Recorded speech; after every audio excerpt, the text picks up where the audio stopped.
the night the file went missing. Before we dive in, hit that subscribe button if you're brave enough to follow a story that nearly toppled an entire correctional system. Because once you hear what happened inside that office, you'll never look at paperwork the same way again. The hallway was silent when Emily Carter stepped into the records division that cold March morning in 2009. A low hum from the fluorescent lights vibrated above her head, casting long shadows across towers of inmate files stacked like fragile monuments. Emily wasn't supposed to be nervous. She'd worked here for 7 years, mastering the rhythm of forms, signatures, and endless documentation. But that morning, something felt off. The air was heavier. The building felt watched.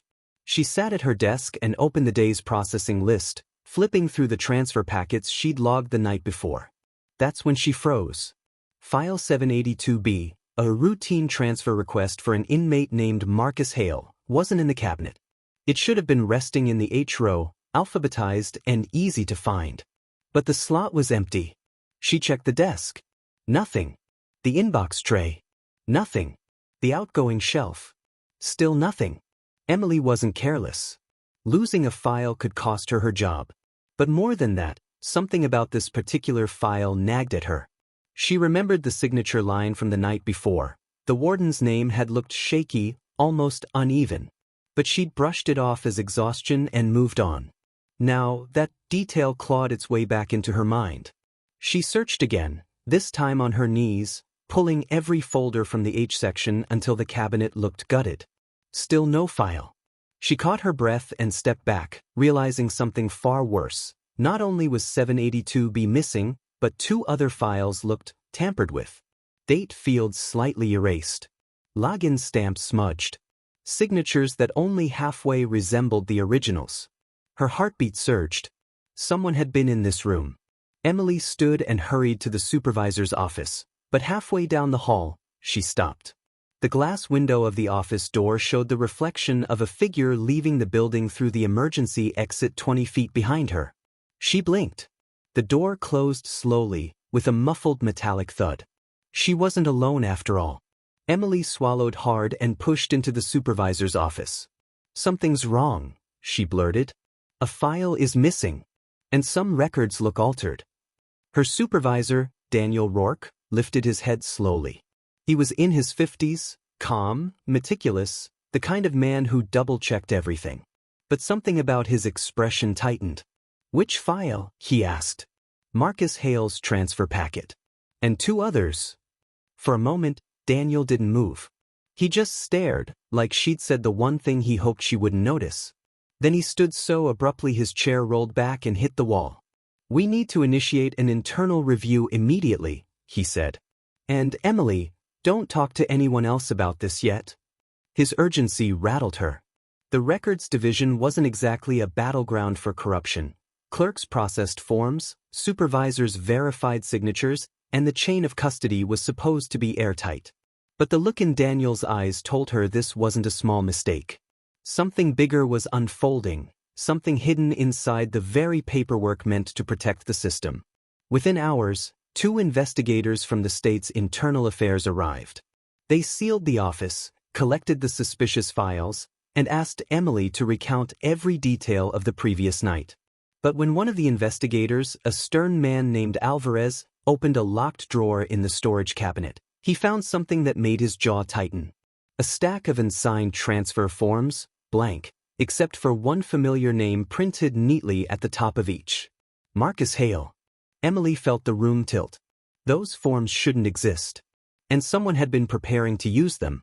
But before Alvarez could speak, his partner called from the back corner of the room. "Sir, you need to see this." They gathered around the open drawer. Inside, tucked beneath a pile of outdated documents, was a small keycard marked with a name Emily had never expected to see. Someone who had left the department months ago. Someone with access. Someone with motive. Someone who shouldn't have been anywhere near that office. And now, that person's keycard was hidden in the one place no one should ever have found it. The room went silent as the truth settled in. The missing file wasn't the problem. It was the warning. "Lock the building down," Alvarez said. "We're dealing with something deliberate." Emily stepped back, her pulse trembling in her veins. She had uncovered something dangerous. And whoever was behind it had just realized she knew. Emily barely slept that night. Every time she closed her eyes, she saw that abandoned keycard sitting in the drawer like a message meant only for her. By morning, she forced herself back into the records division, escorted by an internal affairs officer. The hallways usually smelled of paper and stale coffee, but today they smelled like a crime scene, sterile, cold, and abruptly unfamiliar. "Stay close," Investigator Alvarez instructed as they entered the sealed office. He'd barely spoken during the drive, but now his voice was firm, focused. "We need you to walk us through every step of your routine. Something happened here, and we need to know when and how." Emily nodded, her hands trembling slightly as she pointed toward her workstation. "I processed the files like always. I logged each transfer into the system. Hale's packet, it was normal at first. But the signature line. You felt something was off," Alvarez finished. "Because it was." He placed an evidence folder on her desk and opened it. Inside was a high-resolution scan of the signature on Hale's form. Next to it was the warden's verified signature from earlier that month. The differences were subtle, but unmistakable. "It's a forgery," Alvarez said.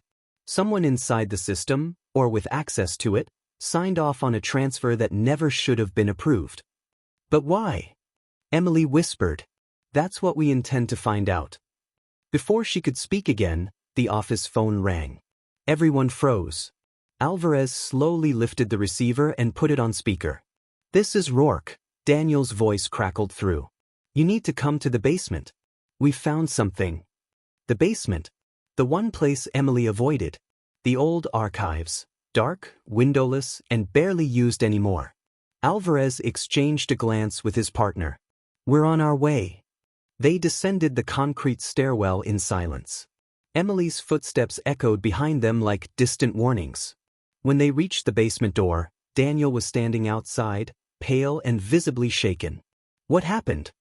Alvarez demanded. Daniel swallowed. "I was checking the old storage cabinets. There's a drawer down here that hasn't been opened in years." His hand shook as he pointed toward a metal cabinet at the far end of the room. "You need to see what was inside." The air turned colder the deeper they stepped into the basement. Dust floated in thin beams of light breaking through the flickering ceiling lamps. These cabinets held records dating back decades, files no one touched anymore. Not even the technicians. But when Alvarez pulled the drawer open, Emily felt her breath leave her body. Inside were dozens of outdated transfer forms, all missing the same three things: dates, signatures, and the approval stamp. Blank templates waiting to be filled. But that wasn't the worst part. In the back of the drawer sat a black binder with a cracked spine. Alvarez opened it carefully, revealing rows of printed inmate names. Not random. Not scattered. Selected. Emily recognized several from the suspicious files upstairs. Then, halfway down the list, she saw the one name that made her chest tighten. Marcus Hale, flagged for category shift. "What does category shift mean?" Emily whispered. Daniel stepped closer, lowering his voice. "It's not an official term. Not one we use, at least." "Then who does?" No one answered. Alvarez flipped another page. Emails. Notes. Manual logs. All pointing to one pattern. Inmates were being transferred to lower security facilities, quietly, subtly, and without proper approval. And someone was keeping track down here, in the one part of the building no one monitored. Emily felt the dread crawl up her spine. "This isn't a mistake," she said. "Someone's been doing this for a long time." Alvarez's partner pointed to a name at the bottom of the binder: Evan Mercer, external contractor. The same name printed on the keycard hidden upstairs. "He left the department months ago," Daniel murmured. "He was a systems technician. Had full access. He shouldn't have had these files." Alvarez's jaw tightened. "We need to find Mercer." Before another word could be spoken, footsteps echoed from the far end of the basement. Slow, deliberate, approaching. Emily's heart crashed in her chest. Alvarez raised a hand for silence. The footsteps stopped. Then a single sound filled the basement, something sliding across the floor, like a piece of paper being pushed toward them.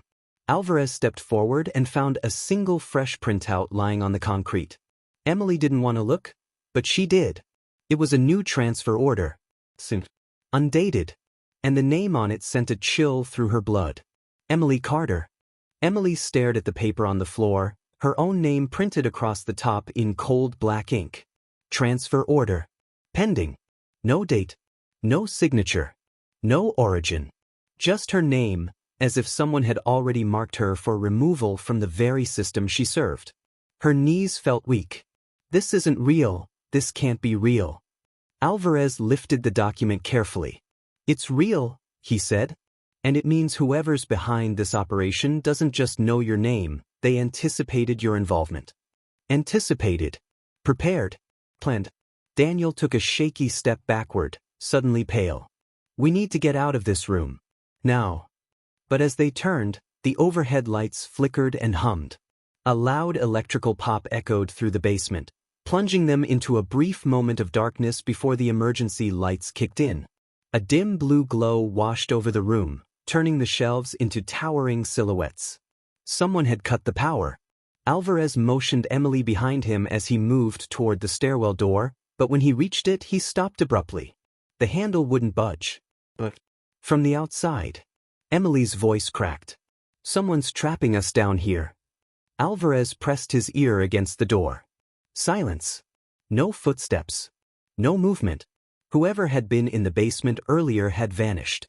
But they'd left enough behind to make their message unmistakable. We're not staying. Alvarez drew a small flashlight and scanned the walls. There's another exit through the maintenance tunnel. Daniel swallowed hard. That tunnel hasn't been used in years. It might be blocked.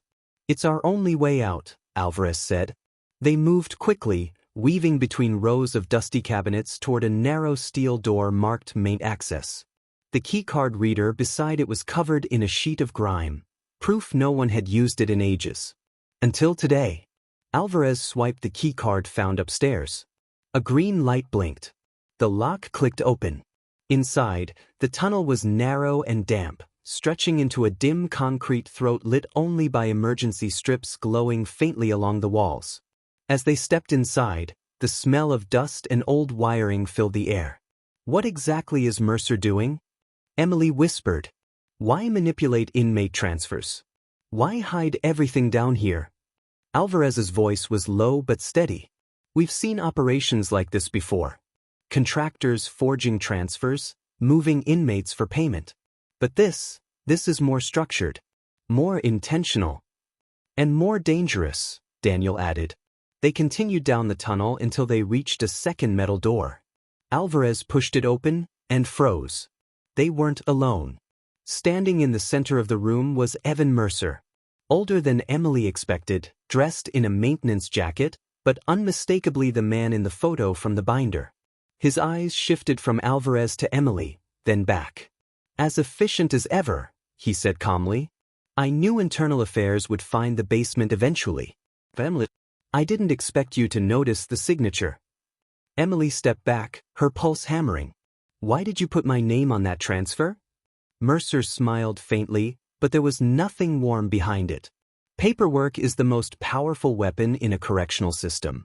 Transfer a man, and you erase his routine. Transfer the wrong woman, his eyes narrowed, and you erase the problem. Daniel stepped forward, rage breaking his usually calm demeanor. You deliberately altered official records. You jeopardized the entire inmate chain. You have no idea what I did, Mercer snapped. Those inmates were selected for a reason. Paid for by people who wanted them somewhere specific, somewhere safer, easier to reach, or easier to silence. I provided access. Nothing more. Emily felt her stomach drop. So this was organized.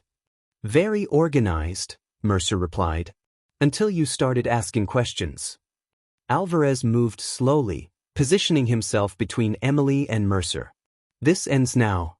Mercer exhaled, almost disappointed. It ended the moment she found the missing file. Suddenly, he reached into his jacket, not for a weapon, but for a small stack of papers. He tossed them onto a nearby table. Alvarez scanned the top sheet. A full list of manipulated transfers.